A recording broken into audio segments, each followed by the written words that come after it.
بعض لوگ اپنے رب کی حمد و ثنا کرتے ہیں، تعریف کرتے ہیں، شکر ادا کرتے ہیں، اور اس کی طرف سے جو نعمتیں ملی ہیں ان پر بہت ہی اس سے محبت کرتے ہیں، ایک ایک چیز کو اپریشیٹ کرتے ہیں جو بھی اس نے پیدا کیا.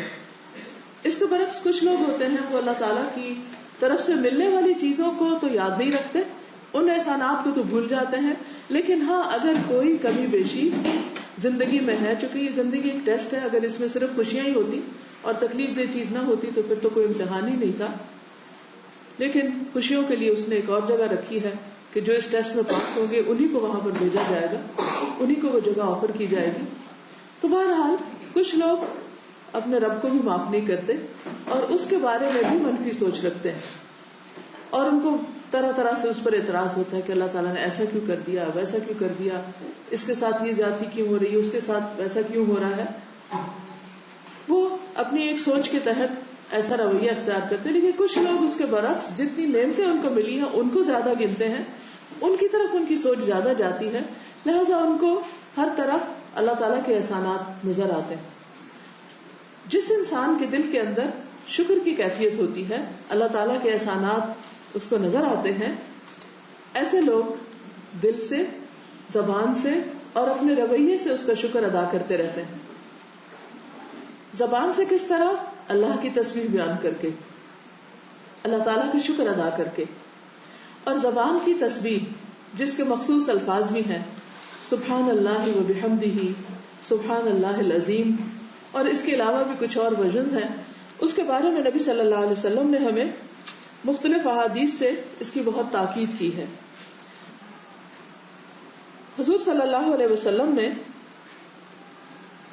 ایک حدیث میں فرمایا، حضرت ابو ہریرہ سے روایت ہے کہ رسول اللہ صلی اللہ علیہ وسلم نے فرمایا کہ لوگوں اپنا بچاؤ کر لو، اپنے آپ کو محفوظ کر لو. تو لوگوں نے عرض کیا کہ اے اللہ کے رسول صلی اللہ علیہ وسلم، کون سا دشمن آ گیا، کس سے بچیں، کس سے بچائیں اپنے آپ کو، کہاں محفوظ کریں؟ آپ نے فرمایا نہیں، کوئی دشمن نہیں ہے اس وقت تمہارے سامنے، ہاں تمہارا بچاؤ جہنم سے ہے. یعنی انسان جب اللہ کی ناشکری کرتا ہے یا نافرمانی کرتا ہے یا انسانوں کے ساتھ ظلم کرتا ہے تو خود اپنے لیے وہ گڑھا کھود رہا ہوتا ہے. تو اس پر آپ صلی اللہ علیہ وسلم نے سبحان اللہ والحمد للہ ولا الہ الا اللہ واللہ اکبر پڑھنے کے لیے کہا. فرمایا کہ یہ کلمات قیامت کے دن تمہارے آگے آ کر، پیچھے آ کر تمہارا بچاؤ کریں گے، اور یہی کلمات باقیات ہیں، باقی رہنے والے ہیں. قرآن مجید میں آتا ہے نا کہ المال والبنون زینت الحیات الدنیا والباقیات الصالحات خیر عند ربک ثوابا وخیر املا، کہ مال اور بیٹے دنیا کی زندگی کی رونق ہے، چند دن کی چیز ہے، لیکن جو باقی رہنے والی چیزیں ہیں وہ نیک کام ہیں. وہ کون سے نیک کام؟ تو ان کاموں کی لسٹ میں ایک ان تسبیحات کا ذکر کرنا اور اللہ کی تعریف کرنا اور اللہ تعالیٰ کی نعمتوں کا شکر ادا کرنا ہے. اس میں آپ دیکھیے کہ جن کو آپ نے یہ کہا اس میں ایک تو سبحان اللہ، اللہ پاک ہے، پھر والحمد للہ، تعریف اللہ کے لیے ہے، اور پھر لا الہ الا اللہ، اللہ ایک ہے، یعنی نہیں کوئی الہ مگر اللہ، اور اللہ اکبر. یہ کلمات جو انسان پڑھتا ہے، اللہ کی تعریف بیان کرتا ہے، اللہ کی بڑائی بیان کرتا ہے، اللہ تعالیٰ کو بے عیب قرار دیتا ہے، تو قیامت کے دن یہ اس کے لیے ایک پروٹیکشن کا باعث ہوگی. سوال یہ پیدا ہوتا ہے کہ چند کہنے تو چند کلمات ہیں، تھوڑا سا ورد ہے، تھوڑا سا ذکر ہے، تو اس کی اتنی بڑی فضیلت کیوں ہے؟ اس میں آپ دیکھیے کہ پہلی چیز ہے سبحان اللہ، اللہ پاک ہے. یہ کہنا کیوں ضروری ہے؟ اس لیے ضروری ہے کہ شیطان ہمارے دل میں ہر وقت وسوسے ڈالتا رہتا ہے. یہ جو کیوں آتا ہے نا، یہ کیوں ہے. مثلاً کوئی کہتا ہے نماز پڑھو تو ہم کہتے ہیں کیوں پڑھے. عبادت کرو تو ہم کہتے ہیں کیوں. تو یہ جو کیوں ہے، یہ ایک طرح سے اس کے کیوں بھی دو طرح کے ہوتے ہیں. ایک کیوں ہوتا ہے کہ انسان سمجھنا چاہتا ہے، اور یہ کیوں تو حضرت ابراہیم علیہ السلام نے بھی کیا تھا کہ اللہ تعالیٰ، انہوں نے بھی کوشچن کیا تھا، فرشتوں نے بھی کوشچن کیا تھا، انہوں نے بھی کیوں کہا تھا.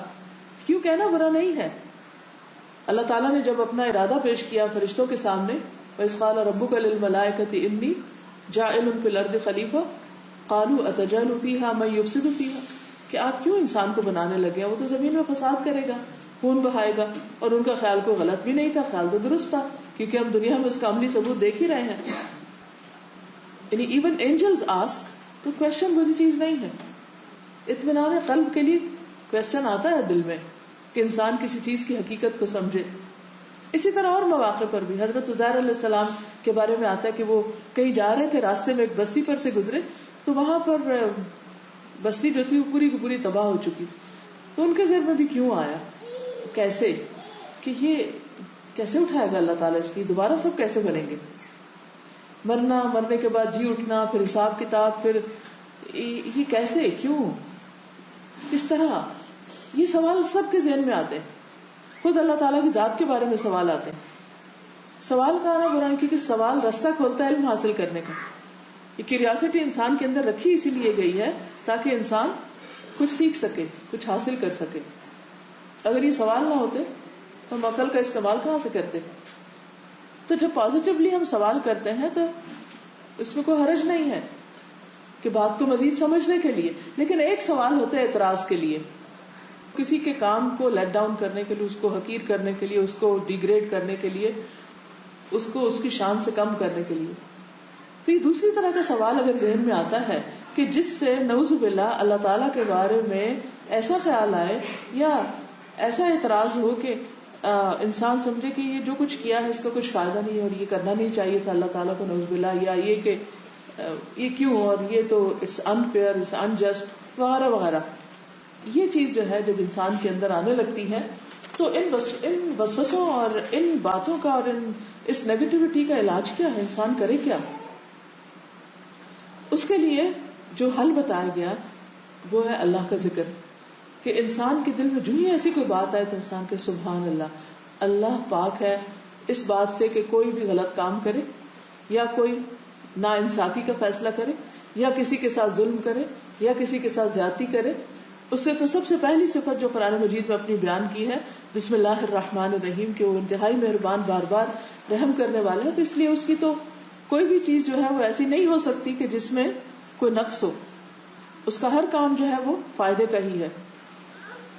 پھر آپ دیکھیے کہ اس کو مزید یہ تو اس کو یعنی ہر چیز سے بے عیب قرار دینا ہے.